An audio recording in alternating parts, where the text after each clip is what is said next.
So originally started with just saving the animals, right? The animals were the important part, and they still are. But I think over time we've realized that the only way to truly save them, because you can only save so many physically, is we have to change the hearts and minds of people. Since I was worked in the intelligence field for so long, I pay attention to what's going on in the world, and I knew that climate change is real and that we were going to be facing a water shortage desperately. And what that would mean would be feeding the animals would be more and more of a chore every year, because in Oregon, the land is super, super expensive. So we only had 12 acres there. And so it was really difficult. We had to supplement and buy hay to feed the animals. So we decided it was time to find, and we chose Arkansas mainly because it's the number one rich water state in the United States. So when the other parts of the world other parts of the country are going to be having issues finding water, we won't. We may eventually, but we won't right away. Welcome to the Better Life for Animals podcast, where we amplify the voices of animal advocates, sanctuaries, and changemakers working toward a kinder, more compassionate world. Through powerful stories and expert insights, we shine a light on the efforts to rescue, protect, and advocate for animals. Be sure to subscribe wherever you're watching or listening. Every follower helps us reach more people. And support animal sanctuaries. Enjoy the conversation. Our guest today is Helen Demas, the founder of Sunset Farm Sanctuary, established in 2017 to rescue and rehabilitate animals in need. Her dedication to animal welfare began in 1972 when she first started rescuing animals and volunteering at shelters. After balancing a corporate career with her passion for animal rescue, Helen decided to leave corporate world and behind and focus on saving animals full time. The sanctuary originally started in Oregon, but due to the constant threat of wildfires and logistical difficulties in evacuating animals, Helen and her husband Brian relocated to Cove, Arkansas in 2021, purchasing a property sight unseen. Today, Sunset Farm Sanctuary provides a permanent home for 137 animals, including goats, cows, sheep, chickens, pigs, and more, rescued from situations of abuse, neglect, and hoarding. Guided by a mission to promote compassion and a vegan lifestyle, Helen works to create a better world for all beings. Through Sunset Farms, she not only offers refuge for animals, but she also inspires positive change and ethical living. The sanctuary's educational programs, volunteer engagement, sustainability practices, and community impact are central to its ongoing success and influence. Hello, Helen, and welcome to the podcast. I see you have a guest behind you. I do. That would be Led Zeppelin. We call him Zeppelin for short, and he is our herd alpha. He's beautiful. I saw him chewing at your shirt a moment ago. That's love. That's a big boy, too. He's about 2,700 pounds. Oh, my goodness. He's just beautiful. Helen, if you would, tell us what inspired you to leave your corporate job and start Sunset Farm Sanctuary. Easy. So my last couple of years in corporate world, I worked a lot with IFAW, International Fund for Animal Welfare. They knew that I'd been a big, huge supporter when I actually made money. And so I gave them a lot of money over the years. And they knew that I worked in the intelligence field. So they approached me so many times. And I finally found the right fit. One of the things I do well is to fit the need with the people, and to get satellite imagery from US AFRICOM, which is based out of Germany. And the problem is that information that comes down from the satellites is usually classified. So I had to work with US AFRICOM to get them and how I did that was, just showing them that we're looking to track elephants, and that helps them to track the gorillas. And I don't mean the real gorillas, so the terrorist gorillas, because they use the trails that elephants and rhinos and the big animals make. So we finally got them to release the information to IFAW. So that was a big win for me. And it showed me that I was tired of working in the corporate world, and a bunch of things were happening politically in the world that didn't align with my beliefs. So I said, it's time. And so I took an early retirement, got in my car. It was just me at the time. I was not married. It was just me and my soul dog, so to speak. And we went across country till we decided we liked Oregon and put down some roots. And That's quite a story, Helen. And then I understand you ended up moving. Can you talk about how that came about? So the wildfires in California and in Oregon were getting worse and worse every single year. We were lucky that we hadn't been involved in an hour's notice. We were told to evacuate because a fire was about 5 miles away. At the time, we had 141 animals, and it was a desperate bid to get them all out, which we did. Luckily, we did not lose the farm. Fantastically, we did not, but we were gone for 3 weeks. And in that 3 weeks, we had to move 3 different times, 141 animals with almost no notice to escape wildfires. And then since I worked in, it was terrible. And since I worked in the intelligence field for so long, I pay attention to what's going on in the world. And I knew that climate change is real and that we were going to be facing a water shortage desperately. And what that would mean would be feeding the animals would be more and more of a chore every year, because in Oregon, the land is super, super expensive. So we only had 12 acres there. And so it was really difficult. We had to supplement and buy hay to feed the animals. So we decided it was time to find, and we chose Arkansas mainly because it's the #1 rich water state in the United States. So when the other parts of the world other parts of the country are going to be having issues finding water, we won't. We may eventually, but we won't right away. So that's kind of why we chose Arkansas. We certainly didn't choose it. And the land is really, really cheap. We certainly didn't choose it for any other reason than that.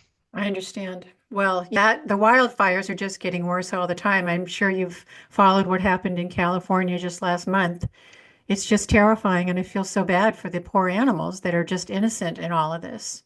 It is, and it's not going to get any better because we are not taking accountability for our actions that are actually causing some of this. No, that's absolutely true. Is that part of the mission that you have and your vision behind Sunset Farm Sanctuary? I'm a big proponent of veganism, and every single person is slightly why it would be important to them. And one of the big things now. Helen, can you share the mission and vision behind Sunset Farm Sanctuary, and how it has evolved over time? So originally started with just saving the animals, right? The animals were the important part, and they still are. But I think over time, we've realized that the only way to truly save them, because you can only save so many physically, is we have to change the hearts and minds of people. And how we do that is through activism and talking to them about what's important and how our actions as a human are actually causing climate change. So I think talking about veganism is important, but I think it's also important to know your audience. So you can't always just approach everybody and say, oh, this is about not eating the animal because it's a sentient being, because a lot of people that doesn't matter. But it may matter to them that it may matter a lot that their kids might not have a world to grow up in, that their children might not ever be able to see an elephant or a tiger. So I think you have to know your audience. So we've started talking to the schools, and in rural America, it's very difficult because they grew up in an atmosphere like basically FFA, where they are desensitized to the violence, and they're cut off from the fact that climate change is going to change their life eventually. So I think we started with just saving the animals, but we moved into understanding that we are all connected, and to save the animals, we actually have to reach the people to show them that their actions are going to lead to the end of the world as we know it. You're listening to Better Life for Animals podcast. Our mission is to amplify the voices of animal advocates, sanctuaries, and changemakers working toward a kinder, more compassionate world. But we can't do it alone. We need your help. First of all, go ahead and subscribe to this channel wherever you're watching or listening. And then get involved by visiting betterlifeforanimals.com. That's betterlifeforanimals.com. Be sure to check out our blog, learn more about incredible sanctuaries, and explore our book section, where 100% of net proceeds from book sales are donated to sanctuaries. Every action you take helps to make a difference. And remember, subscribe to this channel. And now, back to the show. So true, Helen. One of the things that I wanted to do was to highlight the beautiful human animal connection stories that I know are out there, in hopes to maybe open up the compassion in people that have been, desensitized to that and taught to look away. I wonder if maybe you have one story that you can recall that really pulls at your heartstrings, or that you use when you're talking to others to make that connection. So we'll go with one of the less violent ones. Okay. We'll go with Lacey. Okay. Lacey was actually our very first farm animal save. Lacey was a goat, and she came to me from a local farmer in Oregon. And Lacey was, of course, our first farm animal. We had a bunch of dogs and cats at the time, but so she had some issues that I helped her work through. But she was raised in the house with dogs and cats, so she did not know how to be a goat. And then I got a call from my vet in Brownsville, who was on our board of directors at the time, very nice woman.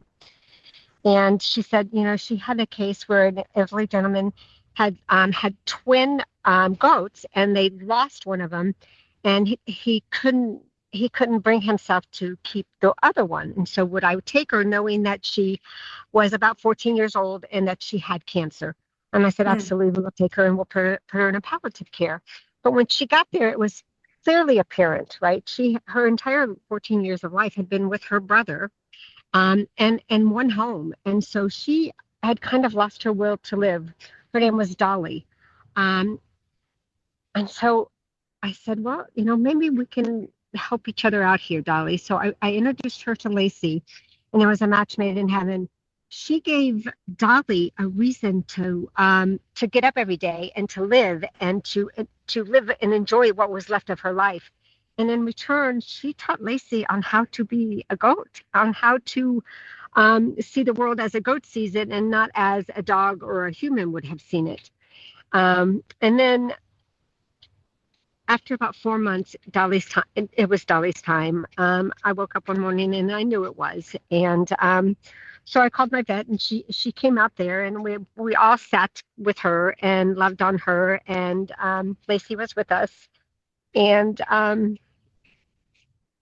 Dolly was helped to pass to a better place. And Lacey was destitute. She was banging her head. We had to restrain her. She was banging her head into the concrete wall, and she was just destitute. So I walked her over to and watched where we buried Dolly, and she sat by the grave for 3 days, wouldn't eat, wouldn't drink, just cried. And then on the third day, I went out there, and she had gotten up, and she understood that it was time to move on. And it was heartbreaking to show that animals truly do love like we do. Absolutely. And not just dogs and cats. Farm animals do as well. Well, that was another reason why I really thought this was important to have these kind of conversations, because for all of the philanthropic dollars that go out there for animals, 97% or something go to pets, which I love pets, but what about all the other animals? Right. So we need to shed a light on that. So you get your community involved, and I'm imagining that you have volunteers that come in and work with you. So we do sometimes. We haven't lately. We've been kind of in a volunteer desert, so to speak, lately, unfortunately. But now that we're getting into warmer weather, I think maybe we will see an uptick in some of the volunteers we have. It's been brutal. It's been in the negative temperatures, and so it's been a brutal winter. And let's face it, I don't even want to work in it. I tell myself every day I'm outside and I'm freezing to death. I say, this is what the animals have to deal with every day. So if they can deal with it every day, I can deal with it for a couple hours a day. Wow. So it's remarkable. So what are your future plans for expanding or enhancing the sanctuary's operations and impact? Well, interesting conversation, because the world is in flux right now, right? And in America, we are absolutely in flux. And my state is a deeply red state, and our governor is all for getting rid of nonprofits, right? So I'm not sure how this is all going to play out. We may eventually have to leave the state once again. I don't know how this is all going to play out. I know even the current administration is trying to, they're trying to stop a lot of the nonprofits. And so what has happened is since people are so scared and so many people are losing their jobs and the inflation is so high, is donors. Donors we've had for 8 years have dropped. And I get it. They're scared. So right now we're not taking in except for emergencies. Now, that said, we just came off of a hoarding neglect case, and somebody abandoned a bunch of animals on a property, and we did work that case, and we only took one in. But it's going to get harder and harder because people are scared, and inflation is so high, and so right now we are closed for intakes except for extreme emergencies. That said, we have in place that if somebody needs help with an animal that they want to keep, they can't afford a medical bill, we will certainly work with them to be able to do that if we can. And we work with the local vets to do spays and neuters as well.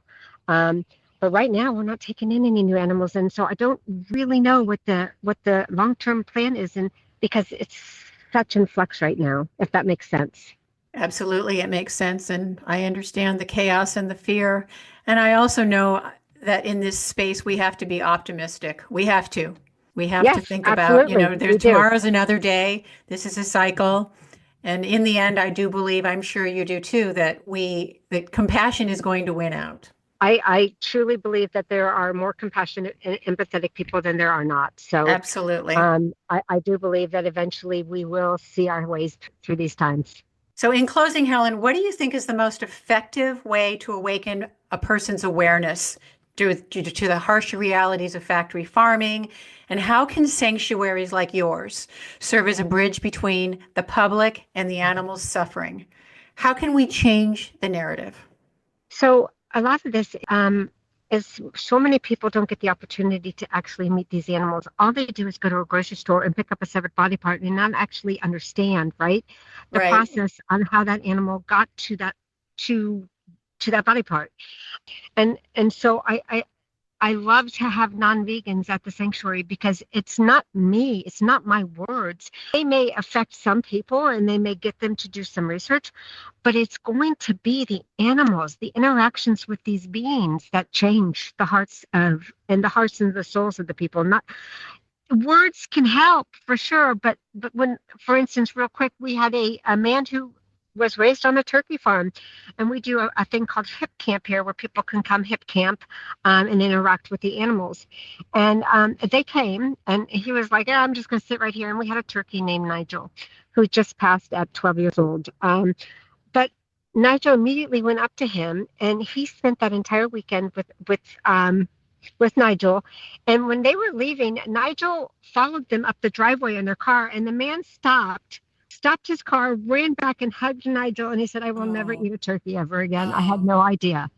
And so those are the interactions that are going to change people. Love it. One animal at a time. I'm so thankful for people like you, Helen, who are holding these spaces for people to get out and actually meet these animals that are so devastated by our policies and indifference. Yes, the indifference. That's a great word. Yeah. So thank you, Helen. Thank you for taking this time. Please let our listeners know where we can find you and how we can support you.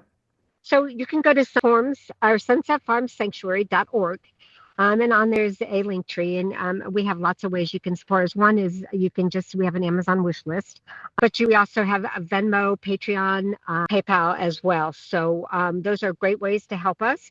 We also have a Chewy wish list as well. So, and for those that aren't really into the farm animals, we have a lot of domestic rescues too. So you can help out by doing that with the Chewy or the Amazon. Okay, so the web address would be Sunset Farms Sanctuary. Okay, .org. Very good. Yep. Thank you, Helen. Thank you. Thank you so much. Have an amazing day. Same to you. All right. Bye-bye. Thank you for joining us on the Better Life for Animals podcast. Together, we can create a world where all beings are treated with dignity, respect, and care.